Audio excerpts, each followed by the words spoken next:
Once companies are existing, and then once people are continue to, purchase shares either in public or private companies, then we can assume conclusively that indeed there are success stories.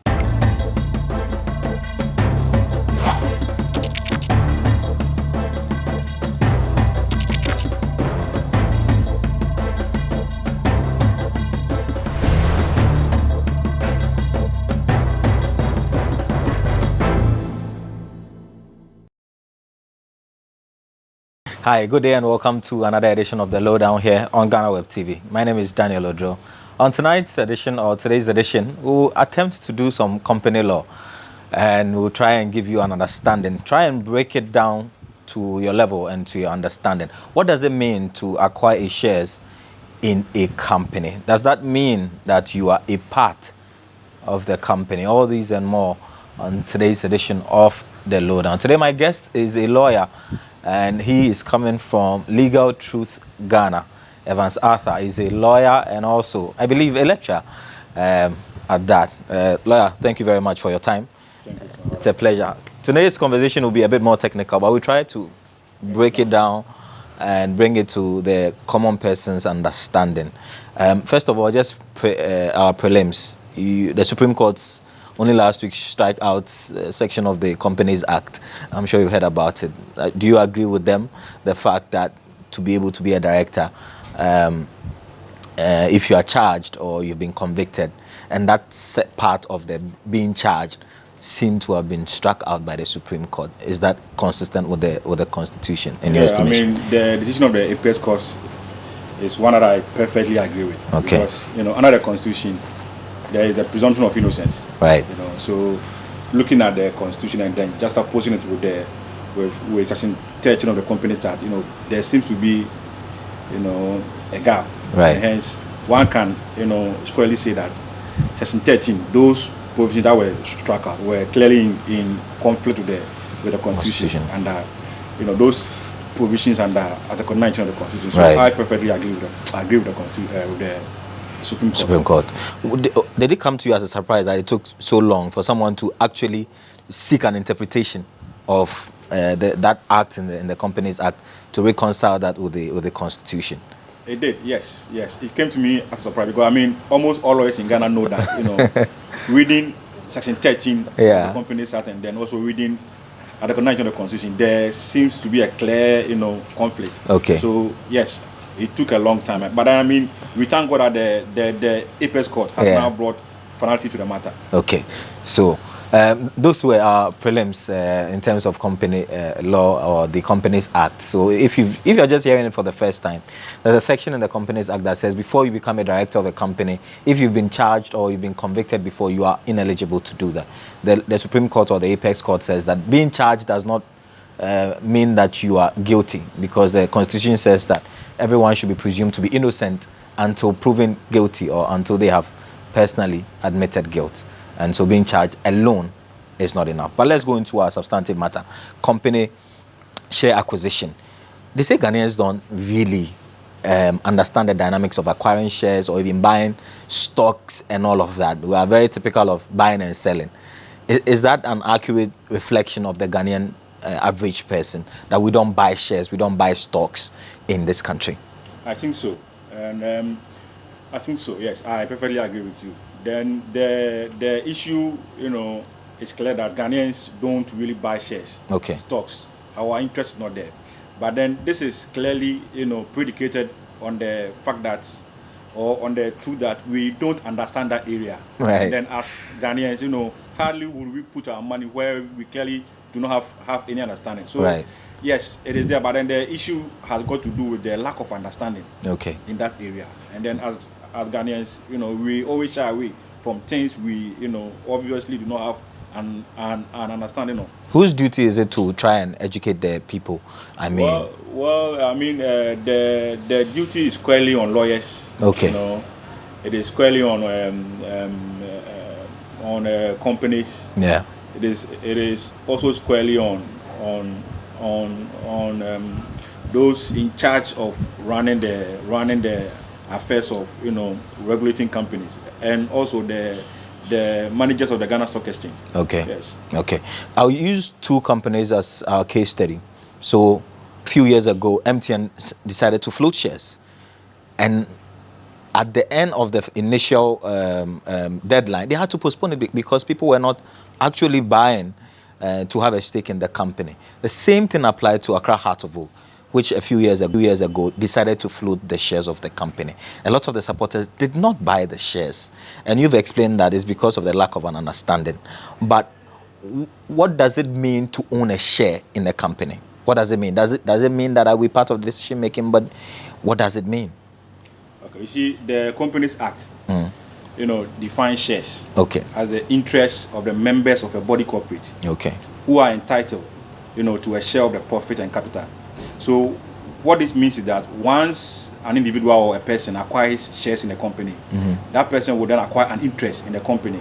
Okay. And that interest is dependent upon the person's number of shares, the total number of shares that you have acquired, and then which will be calculated in terms of the percentage of your holdings. So the shares actually will entitle you to own a part or a piece of the company. Okay. But if I have very small, if I have, say, 1,000 cedis, if you convert that into shares, would that be significant to give me a say in the running of the company? You see, in terms of shareholding structure, we have the majority group. Okay. And then the minority group. Okay. So those whose total number of shares, if their interest is linked, whose total number of shares, exceeds, let's say, 50 or more, or exceeds 40%, or 30%, or 70%, depending on the dynamics of the company, they will become what? Shareholders. Okay. You understand? Okay. So where your purchasing power was 1,000 Ghana cedis, however, you were able to subscribe to, let's say, 0.004% of the shares. Yeah. Then you are in the minority group, even though you are what? A shareholder. Okay. So I will not have a say in terms of major decisions, even though I'm a shareholder. Would I go to board meetings or shareholders meetings, and would my voice be heard? Yeah, you see, as a shareholder, whether in the majority or the minority, you are entitled. Okay. Depending on the constitution of the company. Okay. To attend meeting and vote. Okay. Now, if you are in a minority group, and then there is a voting on a resolution, depending on the dynamics, your vote may count or your vote may not count. So are we voting individually, or are we voting in the blocks, the minority and the majority? It depends on the constitution. Okay. But then generally, the voting generally can be done by show of hands. Okay. And then where that is challenged, it can be done based on the number of shares. Okay. And when the voting is being done on the number of shares, that is when the minority group may likely suffer. Okay. So if a company advertises and say they are floating shares, if I'm interested, what are my initial steps? What should I do? Now, you see, to acquire shares in the company, let's take it from the top. Okay.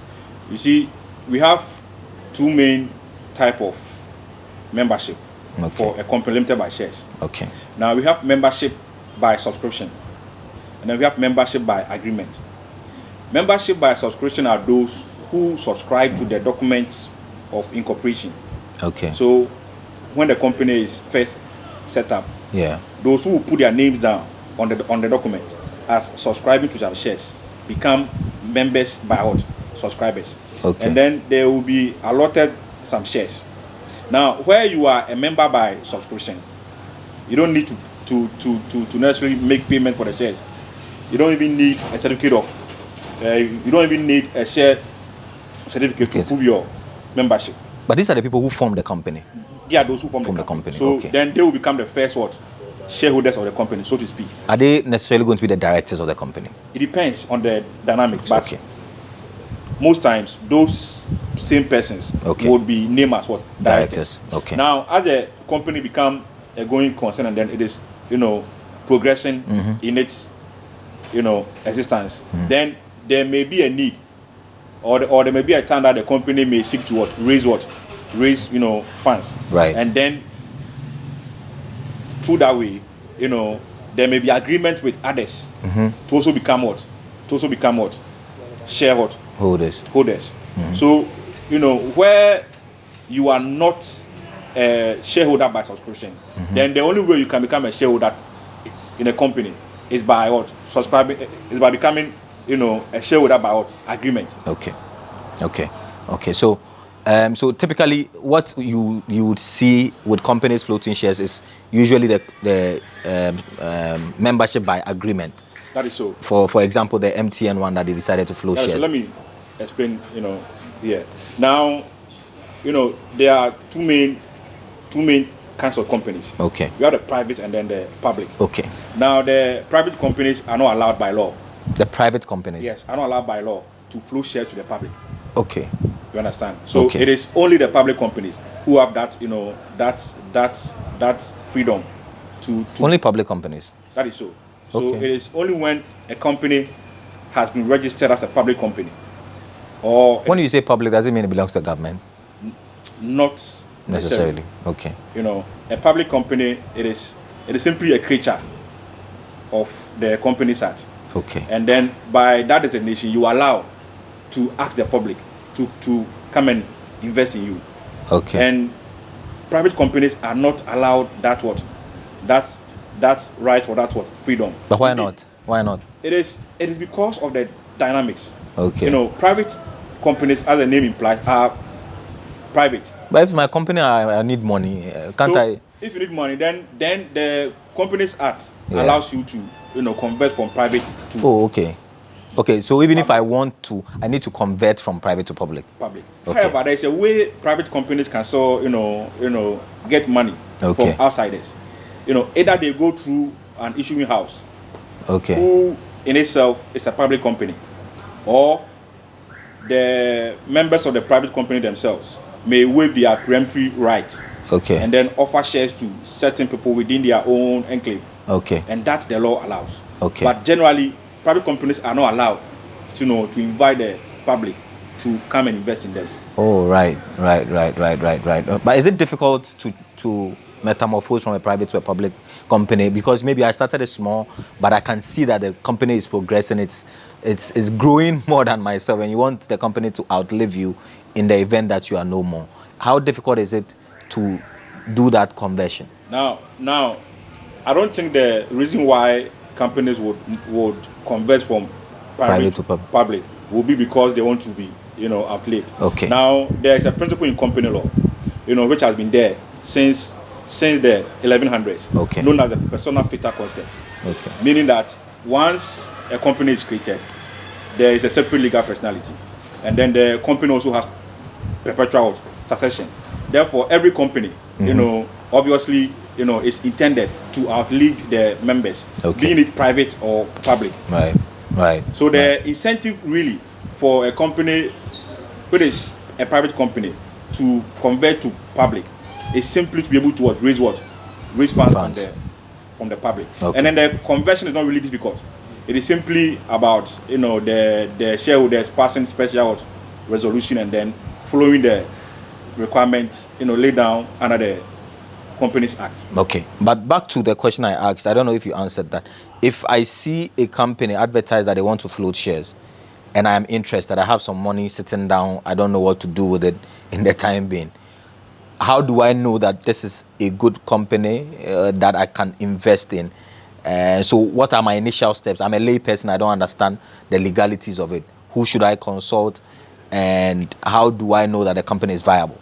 Now, every public company who intends to issue shares to the public is enjoined by the Companies Act.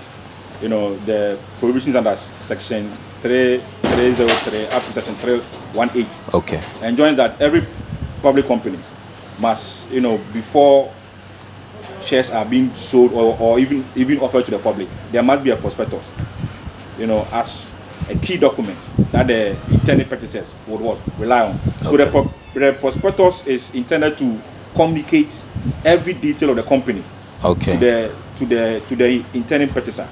So to be able to know every bit about the company, you must always rely on the prospectus. That should be your guide, and then that should guide whether or not you should invest or not. But does that make room for illiterates?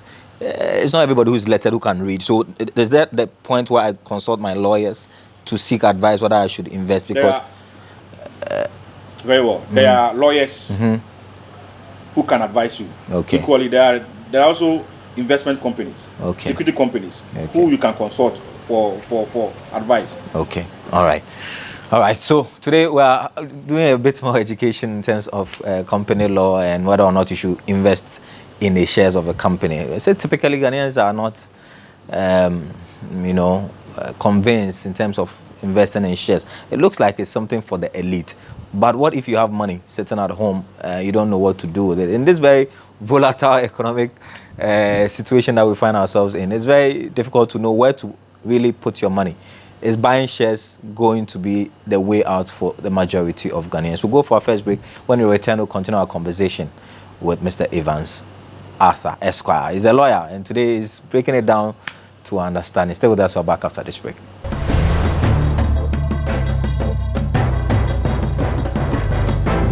Everyone needs the perfect snack to munch on during a fun moment.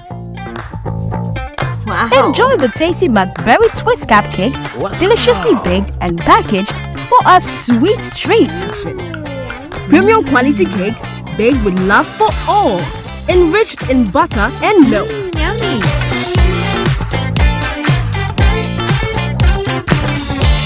Oh, McBerry Twist cupcakes, simply irresistible. Try one today. This advert is FDA approved.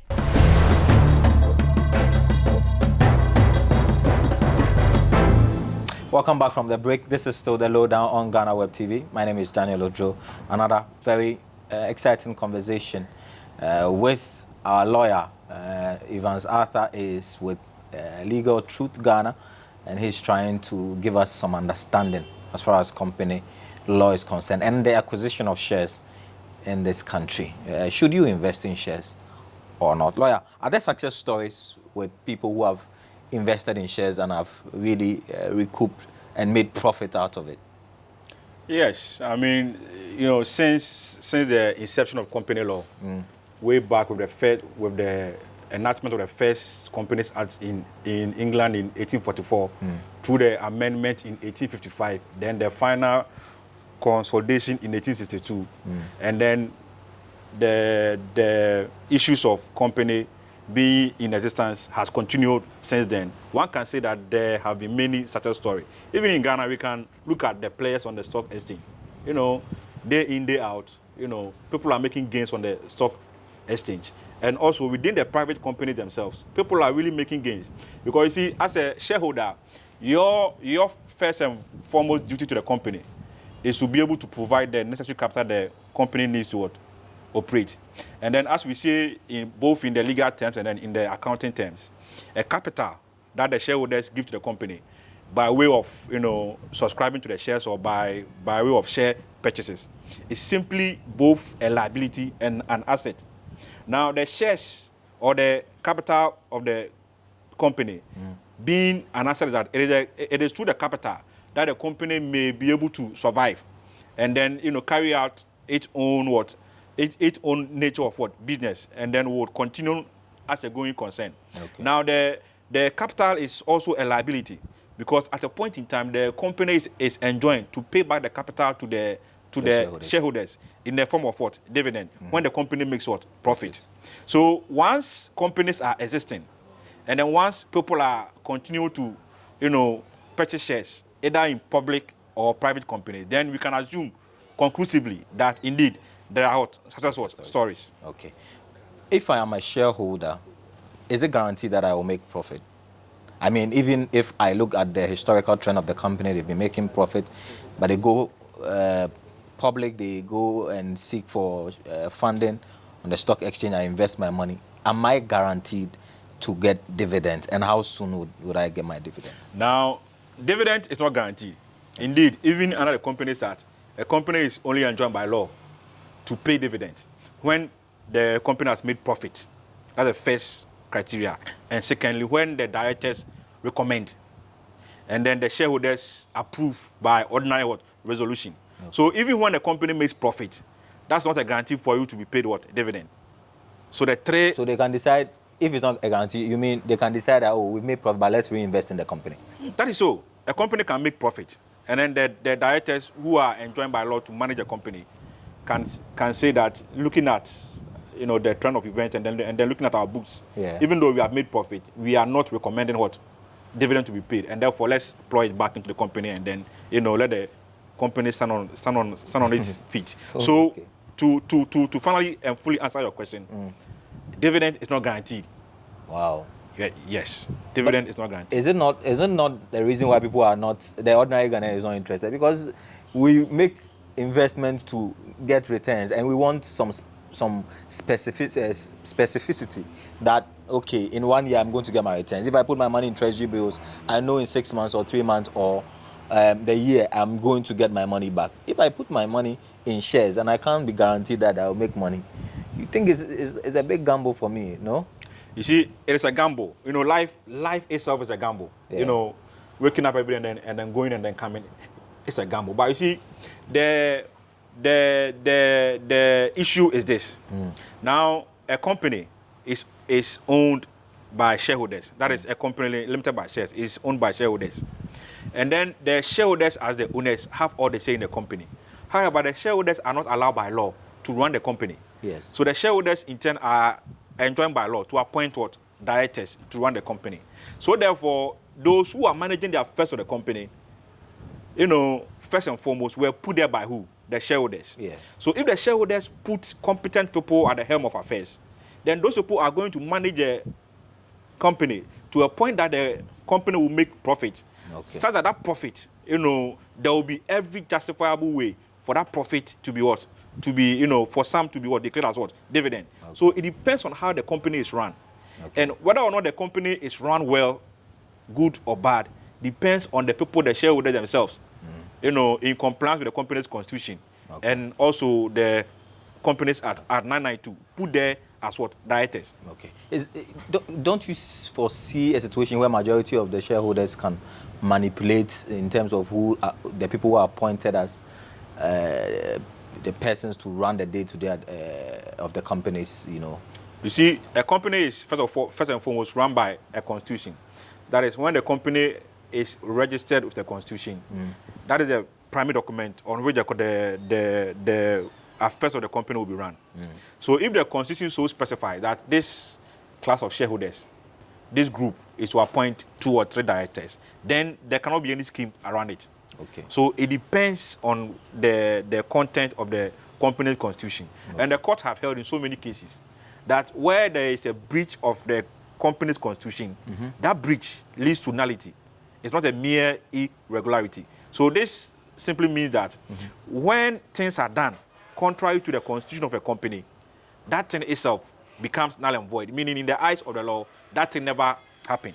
So I don't think that in the absence or without, following the constitution of a company, if it is so registered with one, the shareholders cannot manipulate who should be directors. Okay. No. Okay. All right. You appear to be very passionate about companies, floating of shares, and how it is important to have an economy running. What has occasioned this passion to try and get some education around shareholding and shares buying by the ordinary Ghanaian? You see, now without business, no economy can survive. Okay. Indeed, in Ghana, those who have done the research say that the government is the largest what? Employer, right. Now, there is the private sector. What are they doing? And what is the catalyst that holds the private sector together? You see, a business can survive without being a company. But when a business is registered as a company, and then there is a shareholding structure, there's a pool, meaning 1 or more, 2 or more persons, even though the law allows 1 person to be a shareholder. You see, when 2 or more persons are shareholders, there is a pool. We pool our own resources together, building it gradually. That in itself, once the business is booming, private sector is booming, there will be pressure lifted off who? The government. Okay. And once business booms, the economy, automatically also booms. And everybody in the country, would enjoy one way or the other. So without businesses surviving perpetually through companies, And without the citizenry being interested in the formation of companies to be the medium by which they will run their business, the economy would largely not expand. Okay. And without the expansion of the economy, things will not move in the country. Okay. And the pressure would always be on what? The government. On the government. Okay. So that is where the passion stems from. Okay. So I'll ask you a few direct questions. If your client came to you and said that they wanted to invest in shares, would you advise them to go ahead? Yes, I would. Okay. I would. But then my advice will be based on so many factors, okay. Taking into account the surrounding circumstances. Okay. So it depends on the company that the client wants to invest in. Mm-hmm. It depends on how well the company is doing. Okay. It depends on who are the directors, and all that. So as a lawyer, I'll be enjoined by law to do due diligence, okay. And then to be able to advise the client properly. But where I see a limited opportunity for the client to make gains, I would advise the client in the affirmative. Okay. Yes. Have you seen, in your words, public companies that you feel that this company should really be floating shares, but they are not?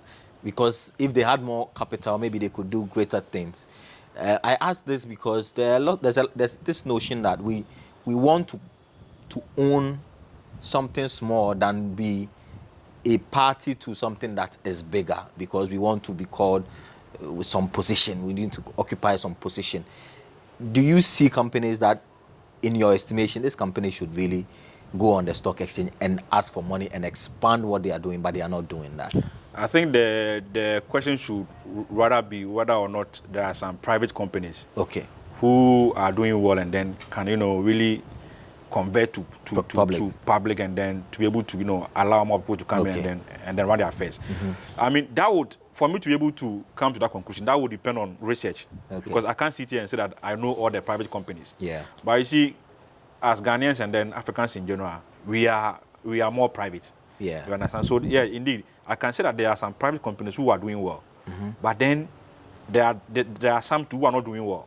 But you see, if you're not doing well, how can people come and invest in you? Maybe if they had money, they probably would do well. So therefore, it depends on those who are running the affairs of the company, the directors. How well are they managing the company? Mm. Is it every public company that seeks for funding on the stock exchange or for float shares? Every public company? A public company has that right, but it's not every public company who has gone to the stock exchange. Yeah, that's why I was asking my question about public companies that you feel that if they did, maybe they will have more liquidity and do more great things, But anyway, this is still the Lowdown on GhanaWeb TV. My name is Daniel Oduro, having a very good conversation about company law, whether you should acquire shares in a company, whether or not you should do your own background checks, or you should rely on the advice of a legal person or an expert in doing that or making that decision.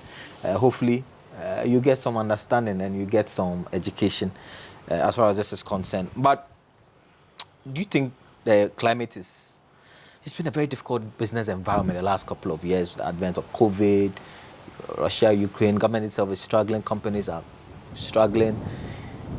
Is the business environment a good one at this point? I think I would say it depends. It depends on the sector that the company or the person finds, itself. Yeah. Because if you are in a sector that directly depends on, the foreign exchange. Yeah. And then depends on, the supply of petroleum products one way or the other. Yeah. Then the way things are going internationally, yeah, would have an adverse effect on you. But then if your business is more localized, mm-hmm, then you wouldn't feel the effect of the things going on outside Ghana. So it depends on the sector that the business may find itself. Mm. So we've heard of stories of a lot of companies folding up. Is this merely down to maybe ineptitude on the part of the owners, whether it's private or public, or the entire business environment and policy surrounding it makes it difficult for the local people to survive? You see, like I've been saying throughout this interview, a company, when set up, is to be managed by the directors. Yeah. Who may appoint a CEO or an MD to do the day-to-day. Yes. Yeah. So a company folding up, will depend on how the directors are running the company. You think that is the only reason? You see, good corporate governance would always vindicate, a company and how it is being run. You think so? You see, there have been stories in the past. You should even let's look at the banking sector. That is why the BOG, at a point in time, had to come up with guidelines on good corporate governance to guide the banks, on how the banks would carry out their operations. So their focus should be on who are those managing the affairs of the company, and if they are incorporating good corporate governance, the company would survive. And even if it is the situation of the company is dire, once there are good people in there managing the affairs of the company, they may be able to attract investors to come in and then save the company or save the situation. So it all boils down to good corporate governance. When companies are floating shares, the prices tend to differ in terms of share pricing. What goes into determining how much per share this company would go on the stock exchange for, the share price is as compared to the other in terms of the pricing? I don't know if you get my point. I do. Of course, in Ghana, shares are of no par value. That is a more legal term. I don't want to go in, meaning that there is no minimum monetary figure attached to the shares. Therefore, the rules on company law has left the shares, the value to be determined by by force of demand and supply. However, depending on how well the company is doing, those with the accounting background would come in and then they would evaluate the total shares of the company, and then depending on the balance sheet and then depending on the books of the company, they will know the value of the shares. If I buy a shares, would I perpetually be a part of the company? That is so. When shares are bought, you are a member. Depending on whether or not you are in a minority or you are a member until you die, or until you transfer the shares. And when I die, what happens? When you die, the Companies Act under Section 102 allows your personal reps or successors to automatically become the shareholders. So your shares will devolve onto your estate. So when I'm filling my forms, I would have people who, in the event that I pass on, would step in for me? In Ghana, those are already determined by law. So it's either you make a will, and then you make those statements in the will. Or when you have no will, then the rules on PNC law 101 will apply. But what if I share all my things and that particular one I don't touch it? Because if you don't touch it, don't see as tangible. You know, if you don't touch it in your will, it will fall under interstacy. So it will still go under PNC law 111. That's interesting. Yes. I didn't know that. Yes. Anyway, lastly, Legal Truth. What you do, advocacy alone, or you do other things? Legal Truth is a legal think tank. That is simply dedicated to the reform of law, defending the law. So we are apolitical. Our focus and essence, it will simply advocate purely for the law, and then purely call for legal reforms. Because you see, without law, no country can move. Law has been governing man even since the days of Adam. That's and true. during the days of Christ. So our main focus is that at Legal Truth, the law is what we speak to. Yes. Quite interesting. As for the law regulating every aspect, that's very true. There's a very interesting piece by the Dean of the School of Law at Lagos. It says the law will tell you who to marry, because the law tells you the people you cannot marry. But if you fall in love with those people, you can't marry them because of the law. That is so. The law is very interesting. That is so. Thank you. Thank you, my brother. It's been very nice. educative and enlightening. Thank you very much. I hope you had some education, and I personally had some education, and I hope it's been beneficial to you. Thank you very much to lawyer Evans Arthur. Is with Legal Truth Ghana, a think tank as far as legal reforms are concerned. This has been another edition of the Lowdown on GhanaWeb TV. My name is Daniel Oduro. We're back next time with another edition. Until then, it's bye for now.